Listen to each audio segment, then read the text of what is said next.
Welcome to Stoic Soul Legacy. If you're ready to upgrade your mindset and unlock your best version, you're in the right place.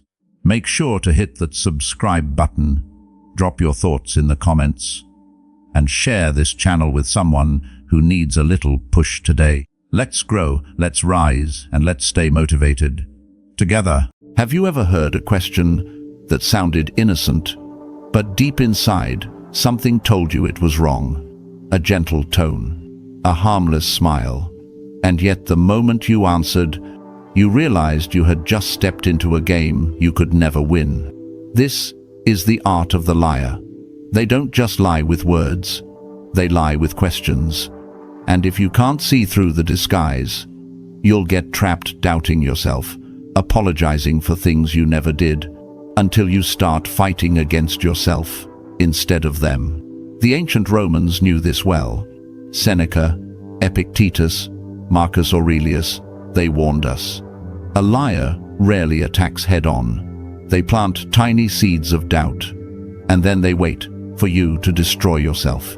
2,000 years later, the tactic hasn't changed.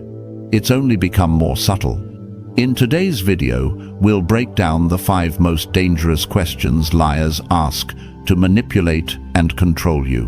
More importantly, I'll show you how the Stoics would respond calmly, clearly, unshakably. And by the end, you'll have the tools to ensure you'll never be anyone's pawn again. So, stay with me until the end. And if you find value here, consider subscribing. Not for me, but for yourself, so you never miss the next lesson that could sharpen your mind and strengthen your spirit. Question 1. Why are you being so sensitive? At first, it sounds harmless, almost like concern, but don't be fooled. This is the very first bullet fired by the gaslighter, because hidden inside that question is not curiosity, it's accusation. What they're really saying is, you're weak, you're imagining things. The problem isn't me, it's you. Pause for a moment. Think back.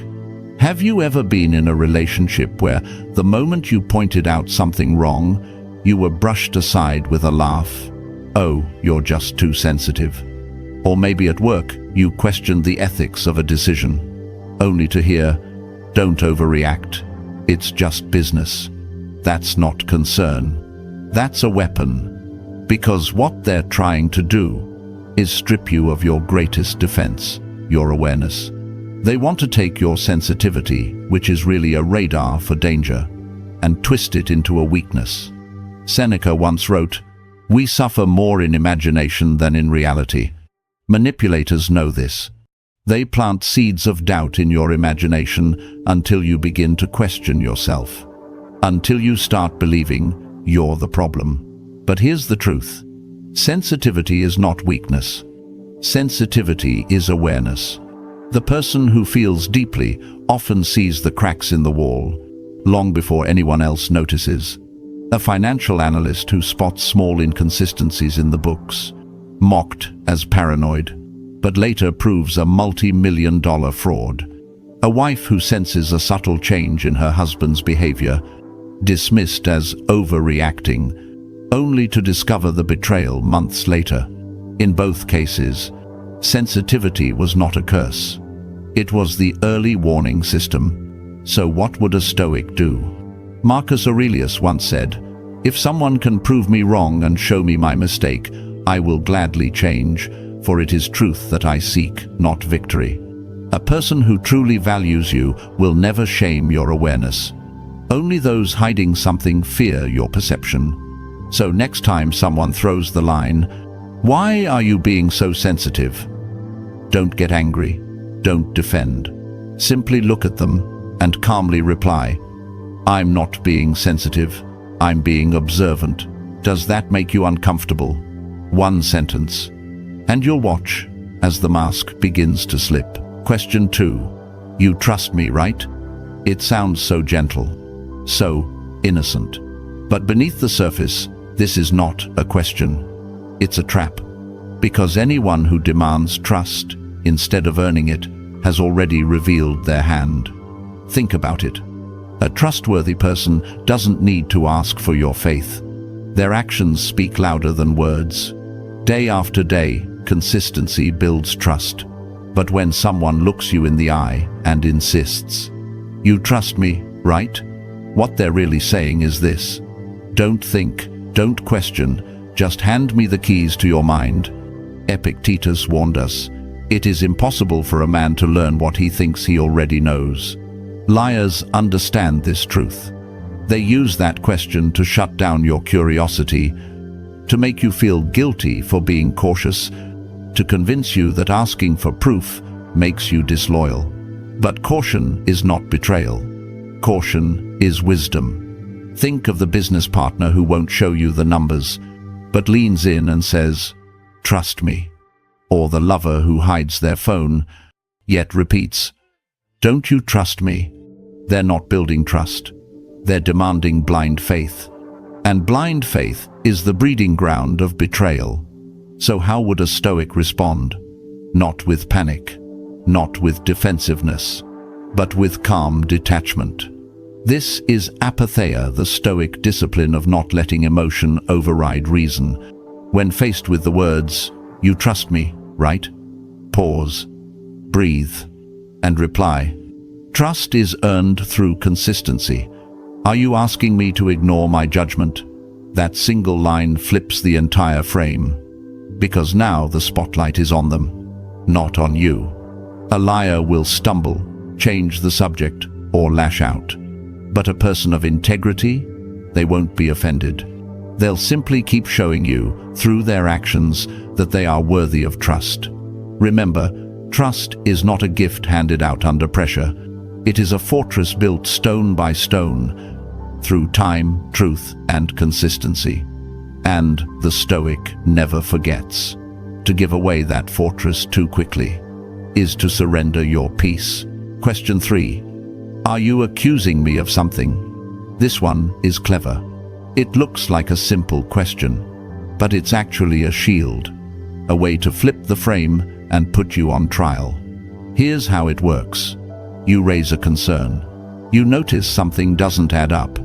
You ask a question, and suddenly, instead of answers, you get a sharp counterattack. Wait, are you accusing me of something? Now, without realizing it, you're no longer the observer. You're the villain. The spotlight is off their behavior and burning down on you. This tactic forces you into defense mode. You rush to explain yourself. You backpedal. You say things like, "No, that's not what I meant." And in that moment, you've lost your power. Marcus Aurelius wrote, "The best answer to anger is silence."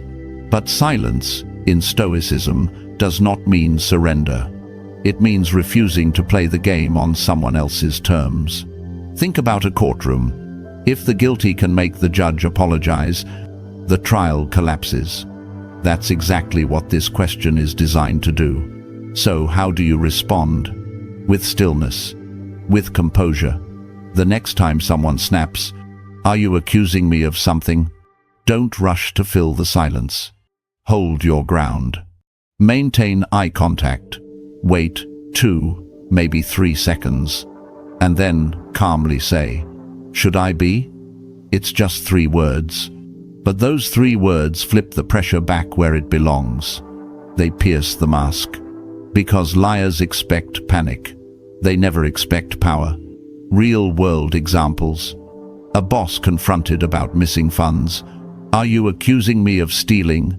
A partner questioned about secrecy. "Are you accusing me of cheating?"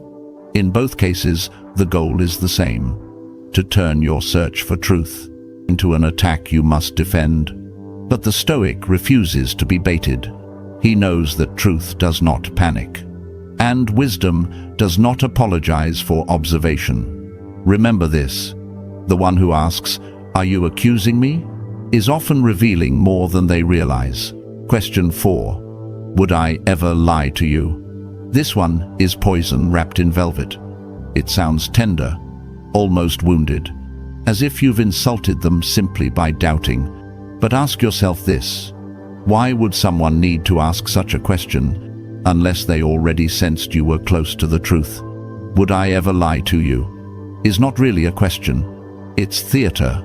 It's a performance designed to paint them as noble, and you as cruel for even imagining otherwise. It's not about honesty. It's about guilt. Because if they can make you feel guilty for doubting, you'll stop asking. You'll silence your instincts. And you'll hand them exactly what they want. Blind trust. But the Stoics remind us, truth is never offended by scrutiny. Seneca wrote, "If it is not true, do not say it. If it is not right, do not do it." A person of integrity doesn't need to convince you they're incapable of lying. They let their actions speak, day after day, without fanfare. Think about real life. The partner who hides their messages, then says, "Would I ever lie to you?" The colleague who dodges accountability, but insists, "Come on, would I really lie?" The more they plead innocence, the more you should question what lies beneath. So how would a Stoic respond? Not by taking the bait, not by scrambling to reassure. Instead, with calm clarity.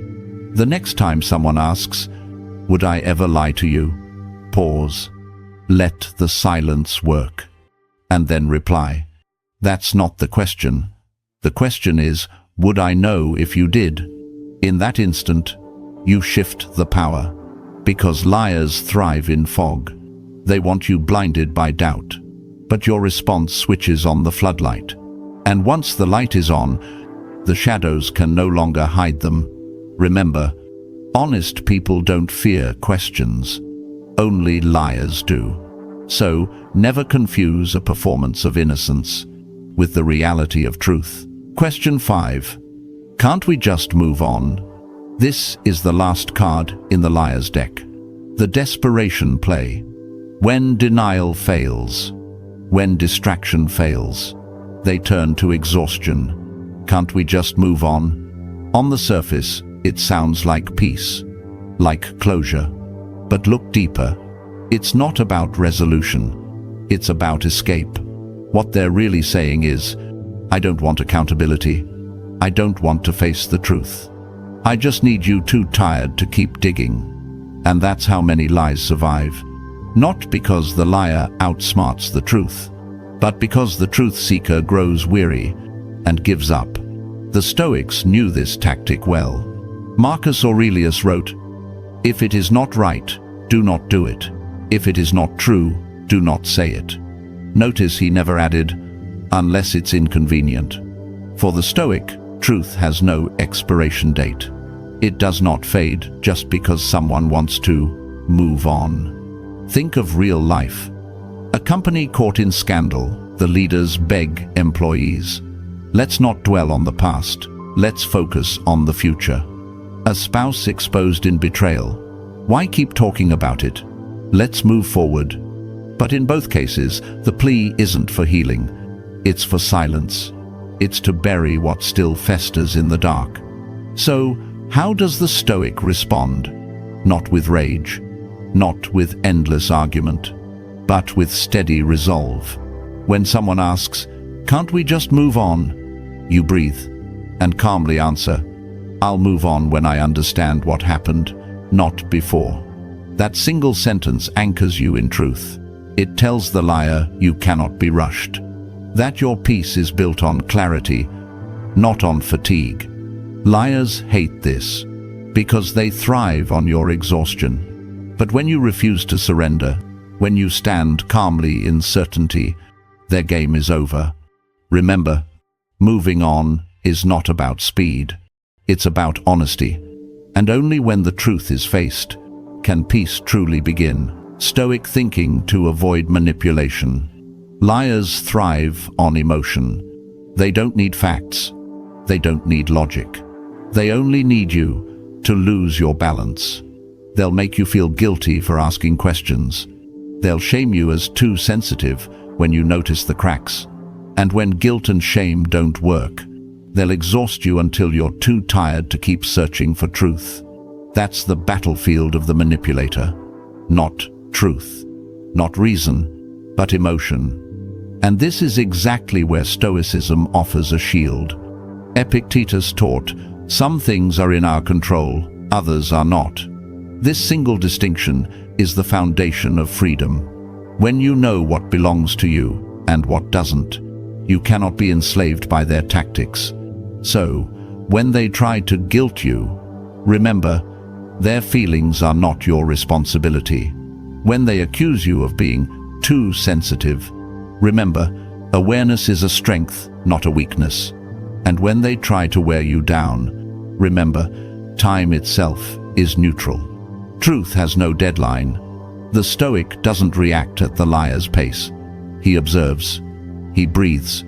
He chooses his response with precision, as if holding the sword of reason steady in the middle of chaos. Imagine standing in a storm. Winds howl, rain lashes, thunder roars, but inside you remain unmoved. That's the Stoic state of mind. Calm when others lose control. Clear when others are blinded. Because here's the secret manipulators never expect. Their greatest weapon only works if you give them your reaction. Take that away, and the weapon shatters in their hands. The Stoic knows. Silence can be strength. Observation can be power. Detachment can be liberation. So the next time someone tries to twist your perception, don't rush. Don't panic. Simply ask yourself, is this within my control or outside of it? And with that single question, you reclaim your freedom. Calm, clear, unshakable. That's how Stoic thinking breaks every chain of manipulation. Conclusion. You now know the 5 dangerous questions liars use to manipulate. Each one is a move on the chessboard. Each one is a trap, but you are no longer a pawn. You are the player. The Stoic does not need to shout. He does not need to rage.